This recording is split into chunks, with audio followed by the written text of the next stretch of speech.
வணக்கம் மக்களே, welcome back to நேற்று இன்று நாளை. ஒரு புது வீக். இந்த வீக்கோட பிகினிங்க நம்ம ஒரு சூப்பரான கிரேவில ஸ்டார்ட் பண்ணலாமா? கொஞ்சம் ரிச்சான கிரேவி தான், பட் எப்போவாது சாப்பிட்றதுக்கு ஓகே.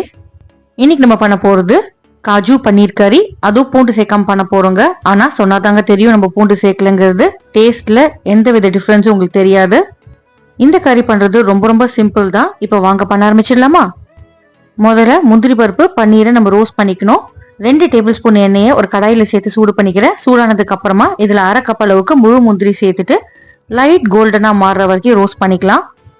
கலர் மாறினதுக்கு அப்புறமா முந்திரி பருப்பை ஒரு கப்ல எடுத்து வச்சுக்கலாங்க. நம்ம கிரேவியோட கடைசியில தான் சேர்க்க போறோம். அப்பதான் இதோட கிரன்ச்சினஸ் அப்படியே இருக்கும். இந்த கறி பாத்தீங்கன்னா புலாவ், ஜீரா ரைஸ், அதுக்கப்புறம் எல்லா ரோட்டி வெரைட்டிஸ்க்கும் நல்லா ஒத்து போகும். பராட்டாஸ்க்கும் ரொம்பவே நல்லா இருக்கும். இந்த கிரேவி ரெசிபி உங்களுக்கு பிடிச்சிருந்தா நம்ம சேனலுக்கு மறக்காம சப்ஸ்கிரைப் பண்ணுங்க. வீடியோக்கு லைக் பண்ணிட்டு ஹைப்பும் பண்ணிடுங்க.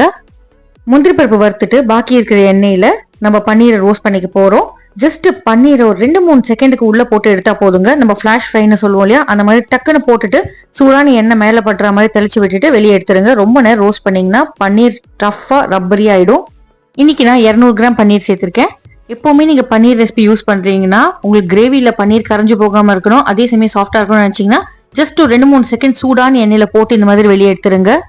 இப்ப பன்னீர் ரோஸ்ட் பண்ணிட்டு பாக்கி இருக்கிற எண்ணெயில 2 பிரிஞ்ச் எல்லாம் சேர்த்துக்கிறேன். இதுலயே 1 டீஸ்பூன் அளவுக்கு ஜீரகம் சேர்த்துக்கலாம். உங்களுக்கு எண்ணெய் பத்தல ரொம்ப கொஞ்சமா இருந்ததுன்னா நீங்க கூட கொஞ்சம் எண்ணெய் சேர்த்துக்கோங்க.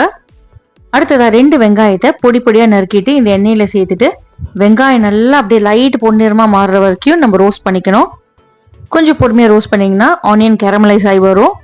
வெங்காயம் ரோஸ்ட் ஆயிட்டு இருக்கட்டும், அதுக்குள்ளேயே நம்ம தக்காளி பேஸ்ட் அரைச்சிடலாம். பிளெண்டர் ஜார்ல 6 தக்காளி எடுத்திருக்கேங்க. இந்த தக்காளி கூடவே ஒரு கைப்பிடி அளவுக்கு முந்திரி பருப்பை நான் தண்ணியில ஊற போட்டு வச்சிருக்கேன். அதையுமே தண்ணியோட சேர்த்துக்கிறேன். இது கூட ஒரு அரை கப் தயிர் சேர்த்துட்டு நம்ம நல்லா அரைச்சிக்கலாம். எவ்வளவு நைஸா அரைக்க முடியுமோ அவ்வளவு நைஸா அரைச்சு எடுத்துக்கோங்க. வெங்காயம் ரோஸ்ட் ஆனதுக்கு அப்புறமா ட்ரை மசாலா பொடிகள் எல்லாம் சேர்த்துக்கலாம். முதல்ல 1/8 டீஸ்பூன் அளவுக்கு மஞ்சள் பொடி, 1 டீஸ்பூன் காஷ்மீரி சிவப்பு மிளகாய் பொடி, அரை டீஸ்பூன் காரமான காஷ்மீரி மிளகாய் பொடி, 1 டீஸ்பூன் மல்லிப்பொடி, 1 டீஸ்பூன் ஜீரக பொடி, 1 teaspoon garam masala, 2 teaspoon Kitchen King masala சேர்த்திருக்கேன். உங்ககிட்ட கிச்சன் கிங் மசாலா இல்லைன்னா உங்க வீட்டுல என்ன மசாலா இருக்கோ அதை நீங்க சேர்த்துக்கோங்க. புளிப்புக்காக அரை டீஸ்பூன் ஆம்ச்சூர் பொடி, அதாவது காஞ்ச மாங்காய் பொடி, தேவையான அளவுக்கு உப்பு சேர்த்துட்டு அப்படியே நம்ம ட்ரை ரோஸ்ட் பண்ணிக்கலாம். ஃபியூ செகண்ட்ஸ்க்கு இந்த மாதிரி ரோஸ்ட் பண்ணீங்கனாலே பொடிகளோட பச்சை வாசனை போயிடும். கைவிடாம பெரட்டி விட்டுட்டே இருங்க, இல்லைன்னா அடி பிடிச்சிரும். இப்ப இதுல நம்ம அரைச்சி வச்சிருக்க தக்காளி, முந்திரி பருப்பு, தயிர் பேஸ்ட் சேர்த்துக்கலாம். இன்கேஸ் உங்களுக்கு பூண்டோட ஃபிளேவர் பிடிக்கும்னா நீங்க வெங்காயம் வதக்குனதுக்கு அப்புறமா இஞ்சி பூண்டு விழுது சேர்த்துட்டு வதக்கிக்கோங்க. அதுக்கப்புறமா மசாலா பொடிகள், இந்த தக்காளி பியூரியை சேர்த்துக்கோங்க. இந்த பியூரி சேர்த்தோடனே நல்லா கலந்து விடுங்க. திக்கனிங் ஏஜென்ட்டை நம்ம முந்திரி பருப்பு அரைச்சி சேர்த்துருக்கோம். நல்லா கலந்து விட்டுட்டு கொதிக்க விட்டுக்கோங்க.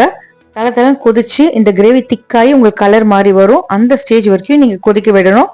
எண்ணெய் பார்த்தீங்கன்னா அப்படியே மேலே பிரிஞ்சு ஃப்ளோட் ஆக ஆரம்பிக்கும். அது வரைக்கும் கொதிக்க விட்டுருங்க. எண்ணெய் பிரிய ஆரம்பிச்சதுக்கு அப்புறமா இதுல நம்ம ரோஸ்ட் பண்ணி எடுத்து வச்சிருக்கிற பன்னீரை சேர்த்துக்கலாம். பன்னீர் முந்திரி பருப்புக்கெல்லாம் ஸ்பெசிஃபிக்கா அளவு எதுவும் இல்லைங்க. அது பெருசா உங்களுக்கு கிரேவிலே ஃபிளேவர் மாத்த போட்டு கிடையாது. ஸோ எவ்வளவு வேணாலும் நீங்க சேர்த்துக்கலாம். பன்னீர் சேர்த்ததுக்கு அப்புறமா நல்லா கலந்து விட்டுருங்க. இந்த கறி பார்த்தீங்கன்னா கொஞ்சம் திக்கா தான் இருக்கணும். தக்காளியோட பச்சை வாசனை எல்லாம் போயிடுச்சான்னு பார்த்துக்கோங்க. போனதுக்கு அப்புறமா அடுப்பு ஆஃப் பண்றதுக்கு முன்னாடி 1 டேபிள் ஸ்பூன் அளவுக்கு காஞ்ச வெந்தயக்கீரை, அதாவது கசூரி மேத்தின்னு சொல்லுவோம் இல்லையா, அதை நல்லா கையில கசக்கிட்டு கிரேவில சேர்த்துக்கோங்க. கையில கசக்கும் போதுதான் அதோட ஃபிளேவர் வெளியில வரும். கசூரி மேத்தி சேர்த்ததுக்கு அப்புறமா வீடே நல்லா கமகமன்னு ஆயிடும். ஒரு தாபாக்குள்ள போன ஃபீல் வந்துடும். கடைசியா அரை டீஸ்பூன் கரம் மசாலா மேல தூவி விட்டுட்டு 1 டேபிள் ஸ்பூன் வெண்ணெய் அப்படியே சேர்த்துருங்க. இப்ப நம்ம வறுத்து வச்சுக்கிற முந்திரி பருப்பை சேர்த்துட்டு கலந்து விட்டுக்கலாம். நல்லா கலந்ததுக்கு அப்புறமா அடுப்பு ஆஃப் பண்ணிடுங்க. ஃப்ரெஷ்ஷா சாப் பண்ண கொத்தமல்லி இலைகளை தூவி விட்டுட்டு நீங்க அப்படியே சூடா சர்வ் பண்ணலாம். அவ்வளவுதாங்க, கம கமனு செம்ம ரிச்சா சூப்பரான முந்திரி பருப்பு பன்னீர் கறி ரெடி. அதோட கலரே பாத்தீங்கன்னா அவ்வளோ அப்படைசிங்கா இருக்கும். நல்ல ஒரு பார்ட்டி இல்லைன்னா கெஸ்ட் வராங்கன்னா நீங்க இதை பண்ணி சர்வ் பண்ணலாம். கடைசியா டேஸ்ட் பேலன்ஸ்க்காக நான் அரை டீஸ்பூன் சக்கரை சேர்த்திருக்கேன். இந்த கறி ரெசிபி பிடிச்சிருந்தா நீங்களும் உங்க வீட்டுல ட்ரை பண்ணி பாருங்க. எல்லா நார்த் இந்தியன் மெயின் டிஷ்ஷஸ் கூடயுமே இது நல்லா ஒத்து போகும். ரொம்ப ரிச், கேலரி கொஞ்சம் ஜாஸ்திங்கிறதுனால நம்ம ரொம்ப ஃப்ரீக்வெண்டா சாப்பிட முடியாது. எப்போவாது தோணும் போது பண்ணி சாப்பிடுங்க. பட் வெளியே வாங்கி சாப்பிட்றதோட வீட்டில் பண்ணி சாப்பிட்றது நல்லதுதாங்க. இந்த வீடியோ உங்களுக்கு பிடிச்சிருந்தா ரெசிபி நீங்க ட்ரை பண்ணியிருந்தா எப்படி வந்ததுங்கிறது எனக்கு மறக்காம கமெண்ட்ஸை சொல்லுங்க. உங்க ஃப்ரெண்ட்ஸ் அண்ட் ஃபேமிலிஸ் கூடயும் வீடியோவை ஷேர் பண்ணுங்க. நம்ம சேனலுக்கு நீங்க ஃபர்ஸ்ட் டைமா வரீங்கன்னா லைக் பண்ணுங்க, ஷேர் பண்ணுங்க, சப்ஸ்கிரைப் பண்ணுங்க. இன்னொரு நல்ல வீடியோவோட ரெசிபியோட உங்களை சீக்கிரமே சந்திக்கிறேன். தேங்க்ஸ் ஃபார் வாட்சிங்.